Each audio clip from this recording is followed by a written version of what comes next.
আসসালামু আলাইকুম রহমতুল্লাহ। মানে যেদিকে তাকাই শুধু ভারতকে দেখি, বিষয়টা এরকম হয়ে গিয়েছে। কেন এই কথা বললাম? সাবমেরিন কেবল তো নেই বাংলাদেশে, যা রয়েছে সেটা মানে খুব বেশি মানে দরকারি নয় বা খুব বেশি কাজ করতে পারে না বাংলাদেশে।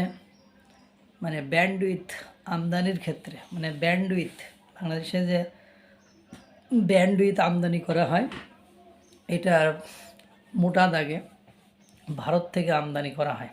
এবং সাবমেরিন কেবল না থাকায় বাংলাদেশ ডিজিটাল নিরাপত্তা সহ বিভিন্ন মানে যোগাযোগ ব্যবস্থার কমিউনিকেশন সিস্টেমে মানে ইন্টারনেট এই সিস্টেমে ভুগতে হয়। সেক্ষেত্রে দেখলাম যে ভারত সাবমেরিন কেবলের সাথে কানেক্টেড এবং তাদের ব্যান্ডউইথ, আমাদের বাংলাদেশে যে ব্যান্ডউইথ ব্যবহার হয় সেই ব্যান্ডউইথের একটা মোটা অংশ আপনার ভারত থেকে আমদানি করতে হয়।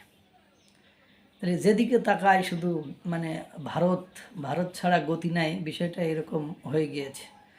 আপনার বিশ্বের অন্যান্য দেশের সাথে বাংলাদেশের সম্পর্ক মানে ভালো খুব বেশি নয়, কারণ অধিকাংশ ভিসা রেস্ট্রিকশন দিয়ে দিয়েছে। শুধু আমেরিকা পাকিস্তান ব্যতীত বিশ্বের মানে মানে এশিয়া মহাদেশের যে দেশগুলো আছে সে দেশগুলো যেতে হলেও বাংলাদেশকে মানে বাংলাদেশের চেয়ে যারা নিচু অঞ্চলে মানে নিম্নমানের দেশ ছিল তাদের দেশে যেতে হলেও বাংলাদেশকে এখন রেস্ট্রিকশন বা শর্ত পূরণ করে যেতে হয় বা আবেদন করতে হয়।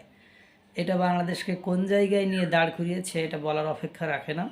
এবং মানে অপ্রিয় হলেও সত্য কথা যে প্রত্যক্ষ এবং পরোক্ষভাবে বাংলাদেশ সব কিছুর জন্য ভারতের উপরেই নির্ভর করে। যেমন দেখেন, কিছুদিন আগে চালের কথা যদি আমরা বলি, চালের আমদানি মানে বাংলাদেশ করিনি আর ভারত রপ্তানি করি নাই। এতে করে ভরা মৌসুমে চালের মূল্য যে বেড়ে গেল সেটা বাংলাদেশ সরকারের পক্ষে কোনোভাবে কমানো সম্ভবপর হয়নি। তার পরবর্তী সময়ে বাংলাদেশের মানে বুঝলো যে ভারতের চাল ব্যতীত আমাদের পাকিস্তান বা মার্কিন যুক্তরাষ্ট্র মুখে মুখে সাহায্য করলেও আমাদের পণ্য মূল্য কমাতে হলে ভারতের চালই নিতে হবে। তখন তারা কি করলো? ভারতের চাল আমদানি করা শুরু করলো এবং তার পরপরই দেখেন আপনার বাংলাদেশের চালের মূল্য কমে গেল। তেমনি দেখেন আপনার কোন সেক্টর, আপনার পানি থেকে শুরু করে রেল থেকে শুরু করে বিদ্যুৎ থেকে শুরু করে বাংলাদেশের আজ যে ঘরে ঘরে আলো জ্বলছে তার মোটা দাগের বিদ্যুৎ আসে ভারতের আদানি গ্রুপ থেকে।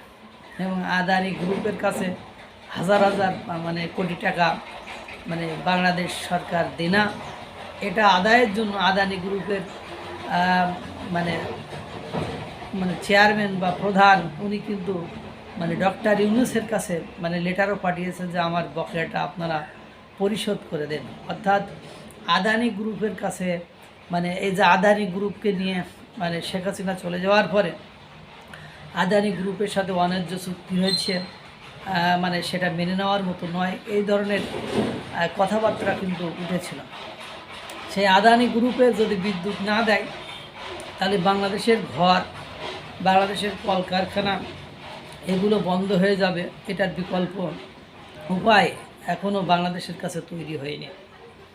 এর পাশে দেখেন আদা, রসুন, পেঁয়াজ এগুলো যদি ভারত বাংলাদেশে রপ্তানি করা বন্ধ করে দেয়, আজকে যদি বলে কাল থেকে বাংলাদেশে আর আদা, রসুন, পেঁয়াজ, চাল মানে ডাল, ফল এগুলো যাবে না, তাহলে দেখবেন একেবারে বাজার আগুন হয়ে যাবে। যেমন ভারতের ফল এখন তুলনামূলকভাবে খুব কম আসে, মানে বাংলাদেশ খুব আমদানি কম করতে পারে আর মানে ওরাও রপ্তানি কম করে। 80 টাকার আপেল, ভারতে যে আপেল 80 টাকা, বাংলাদেশে সে আপেল 350 থেকে 500 টাকা। মানে এই যে অবস্থা, ফল কিনে যে খাওয়াবেন, বাচ্চাদের খাওয়াবেন পুষ্টি মানে ব্যালেন্স করার জন্য, সেটাও কিন্তু সম্ভব নয়। আর এই যে ব্যান্ডউইথের প্রয়োজনীয়তা বাংলাদেশ সহ বিশ্বের প্রতি 2 বছরে দ্বিগুণ পরিমাণ বেড়ে যাচ্ছে। সালের দিকে বাংলাদেশে যদি 100 দরকার ছিল, সেটা মানে 2 বছর পরে সেটা 150 থেকে 200 হয়েছে। এখন 5000 7000 পর্যন্ত বেড়ে গিয়েছে। অর্থাৎ এটি খুব দ্রুত গতিতে বেড়ে যাচ্ছে। এই জন্য আপনি ভারতের সাহায্য সহযোগিতা ছাড়া আপনি মানে সাস্টেইন করতে পারবেন।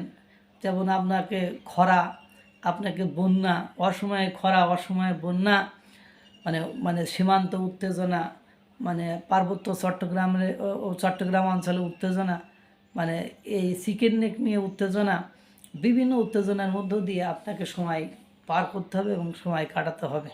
এবং পাশাপাশি আপনারা জানেন যে ভারতের শত্রু হওয়া মানে হলো বিশ্বের অনেকের শত্রু হওয়া। কারণ ইতিমধ্যে আপনারা দেখেছেন যে ভারতকে কারা কারা ভালোবাসে, কিভাবে ভালোবাসে, কেন ভালোবাসে, এটা মনে হয় ইতিমধ্যে দেখতে পেরেছেন। এই জন্য বলছে দিন শেষে যে আমাদের লাফালাফি দাফাদাফি সব কিছুই মানে বন্ধ হয়ে যায় এবং আমরা ভারতের মানে সাহায্য ছাড়া এক পাও অগ্রগতি এবং উন্নতির দিকে আগাতে পারি না। সেটি ব্যান্ডউইথ, আদানির বিদ্যুৎ, চাল এগুলো থেকে স্পষ্টভাবে প্রতীয়মান হয়। আল্লাহ তাআলা সকলকে ভালো রাখুক, সুস্থ রাখুক। আসসালামু আলাইকুম ওয়া রাহমাতুল্লাহ।